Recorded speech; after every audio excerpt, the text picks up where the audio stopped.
സൂര്യൻ കർക്കിടക രാശിയിലേക്ക് മാറുന്ന ഈ പുണ്യകാലം 6 മാസത്തിൻ്റെ ഉത്തരായനത്തിൻ്റെ അവസാനവും ദക്ഷിണായനത്തിൻ്റെ തുടക്കവുമാണ്.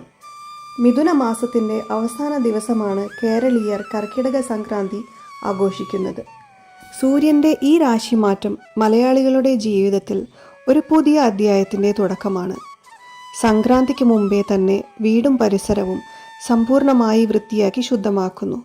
ഇത് ഒരു ആത്മീയ ശുചിത്വമാണ്. ജ്യേഷ്ഠ ഭഗവതിയെ, അതായത് അശുഭത്തിൻ്റെ പ്രതീകത്തെ പുറത്താക്കി ശ്രീ ഭഗവതിയെ അകത്തേക്ക് സ്വാഗതം ചെയ്യുന്ന ഒരു ചടങ്ങാണിത്. കർക്കിടകം 1 രാവിലെ ദശപുഷ്പങ്ങൾ കൊണ്ട് ഭഗവതിയെ വീട്ടിലേക്ക് എതിരേൽക്കുന്നു.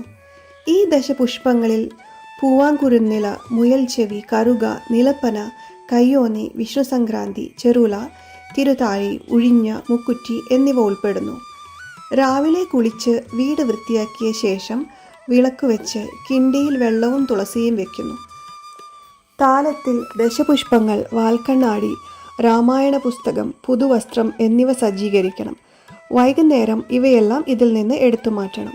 കർക്കിടകം മുഴുവൻ ഈ ആചാരം തുടരുകയും രാമായണ വായന പൂർത്തിയാകുമ്പോൾ ഇത് സമാപിക്കുകയും ചെയ്യുന്നു. സംക്രമദിനത്തിന് തലേ ദിവസം വീടിൻ്റെ അകവും പുറവും പറമ്പും സമ്പൂർണ്ണമായി വൃത്തിയാക്കണം.